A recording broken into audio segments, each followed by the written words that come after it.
SFI Andhra Pradesh రాష్ట్ర girls convener ఈ నెల 12వ తేదీన చెలో పార్లమెంట్ మార్చ్ ఎస్ఎఫ్ఐ ఇతర 16 సంఘాలు కలుపుకొని పిలుపునివ్వడం జరిగింది.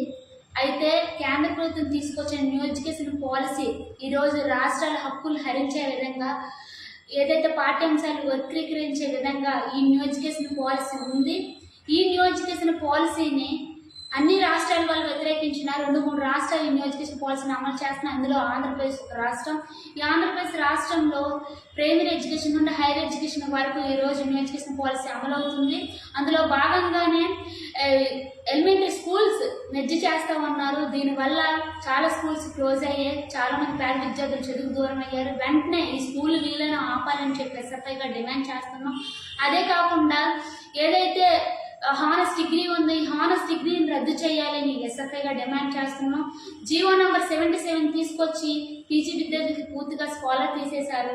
కాబట్టి వెంటనే ఈ జీవోను రద్దు చేసి ప్రతి ఒక్కరి పీజీ చదివే విద్యార్థులకి స్కాలర్ ఇవ్వాలని ఎస్ఎఫ్ఐగా డిమాండ్ చేస్తున్నాం.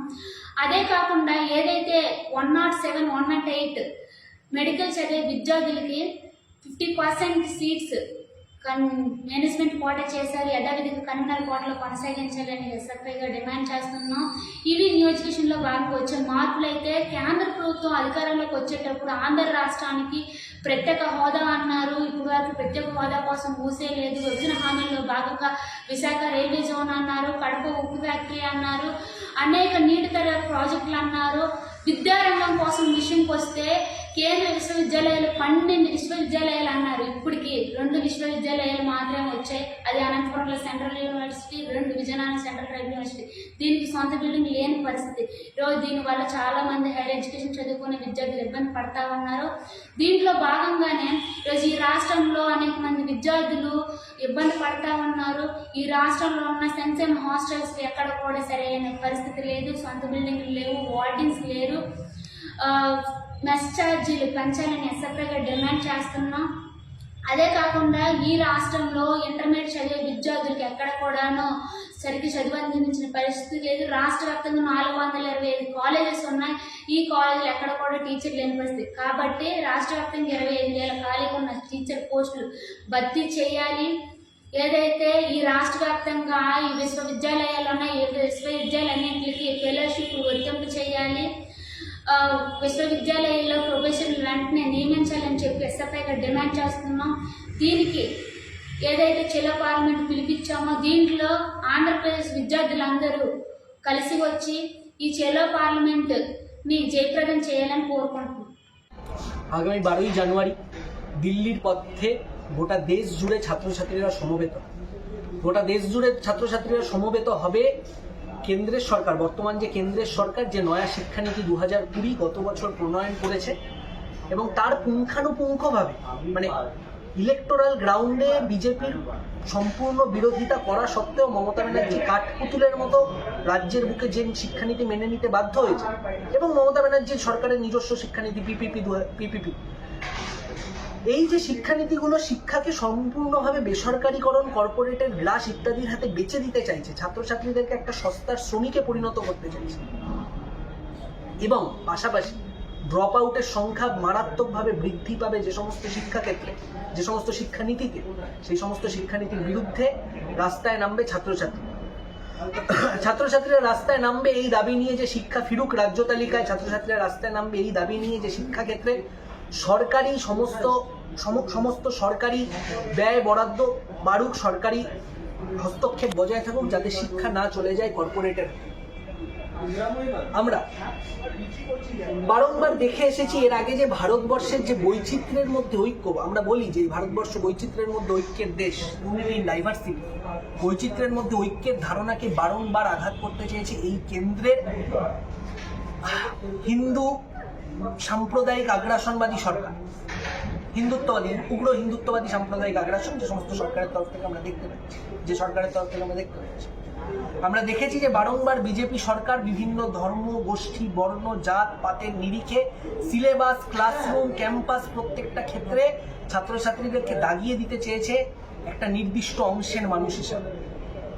আমরা দেখেছি যে গোটা দেশ জুড়ে যখন বারংবার বলা হয়েছে যে সংবিধানকে রক্ষা করবার কথা, আমরা বারংবার বলেছি সেভ এডুকেশন, সেভ কনস্টিটিউশন, তখন আমরা দেখেছি বারংবার কিভাবে নতুন সংসদ ভবন উদ্বোধনের সময় সংসদ ভবন উদ্বোধনের ক্ষেত্রে পুরোহিতদেরকে ডেকে নিয়ে ভারতের ধর্মনিরপেক্ষতার চরিত্র বারবার ধুলোয় মিশিয়ে দেওয়ার চেষ্টা হচ্ছে। আমরা দেখেছি যে ক্যাম্পাস বিশ্ববিদ্যালয়গুলোতে রোজকার যে ছাত্রছাত্রীদের গণতান্ত্রিক অধিকার, সেই গণতান্ত্রিক অধিকার হরণের চেষ্টা কিভাবে হয়েছে এবং আগেও হয়েছে এবং এখনো হচ্ছে। আমরা দেখেছি আগে কাউন্সিল মডেল ছাত্রছাত্রীদের উপর চাপিয়ে দেওয়ার চেষ্টা। আমরা দেখেছি বহুদিন ধরে ক্যাম্পাসগুলোতে ছাত্র সংসদ নির্বাচন করানোর অক্ষমতাই রাজ্য সরকারের। বিভিন্ন ক্যাম্পাস বিশ্ববিদ্যালয়ে পাশ হয়ে যাওয়া বাবা কাকা দাদার বয়সী মানুষেরা সেই ক্যাম্পাসের ইউনিয়নগুলোকে ধরে রেখেছে, নিজেদের তোলাবাজি দুর্নীতির উৎস হিসাবে ইউজ করছে। আমরা দেখেছি যে যখন আমরা ছাত্র সংসদ নির্বাচনের দাবি করেছি তখন কিভাবে আমাদের ওপর আক্রমণ নেমে এসেছে, আমাদের ওপর কিভাবে আঘাত নামিয়ে এনেছে মমতা ব্যানার্জির পুলিশ।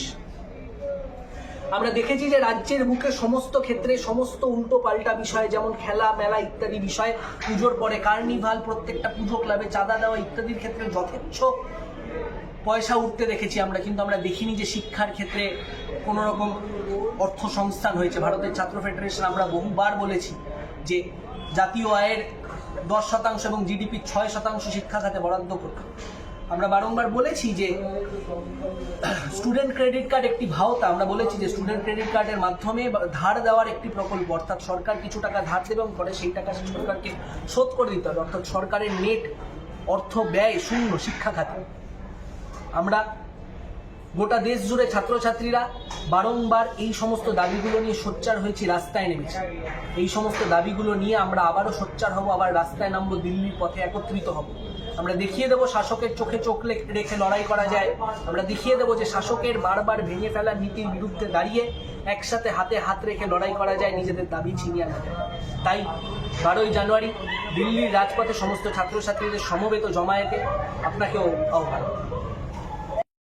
सभी को मैं कॉमरेड आशा इंडियन मुरैना मध्य प्रदेश से आज मैं आप सभी के सामने शिक्षा से जुड़ी कुछ समस्याओं को रखना चाहूँगी।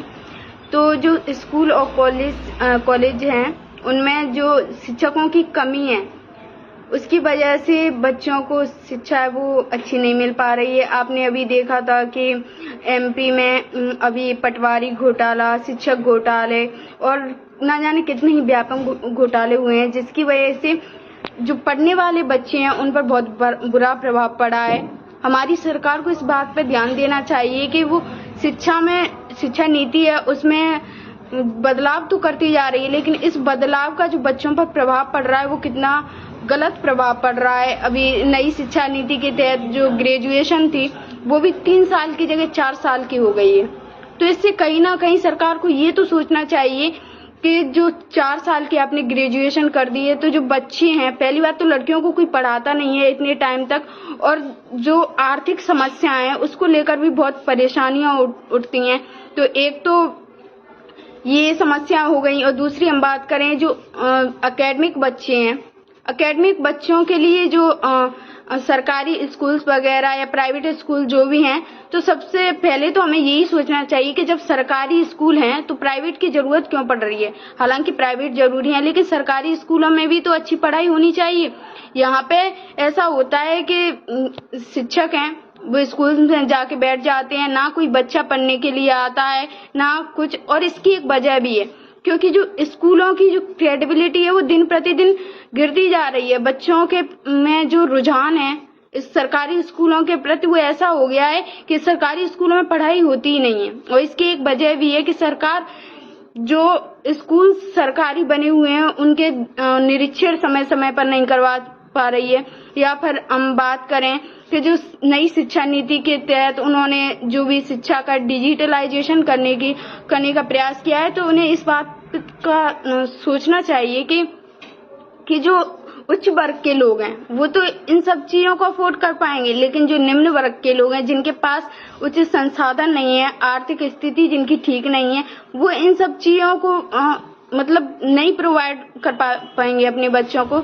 तो शिक्षा जरूरी है हमारे देश को चलाने के लिए, और सरकार उसमें दिन प्रतिदिन परिवर्तन करते जा रही है। और उसका जो एकेडमिक बच्चे, हम 10th 12th की बात कर लें तो उनकी शिक्षा है वो सब्जेक्ट है वो दिन पहले की अपेक्षा बहुत कम कर दिया गया है, जिससे बच्चों को ऐसा लगता है कि अरे अब क्या है, हम तो वैसे ही पास हो जाएंगे, पढ़ने की जरूरत ही नहीं है। तो इन सब बातों को हमें ध्यान में रखना चाहिए और सरकार को इन सब चीजों के बारे में सोचना चाहिए। और इसी के साथ मैं आप सभी को ये बताना चाहूंगी कि 12 जनवरी को दिल्ली में संसद मार्च है, तो आप सभी लोग ज्यादा से ज्यादा उसमें पार्टिसिपेट करें। और जो हमारी शिक्षा के प्रति जो हमारी लड़ाई है, जो न्यू NEP के लिए हमारी लड़ाई है, तो हमें उसके लिए ज्यादा से ज्यादा संख्या में अपना योगदान देना चाहिए।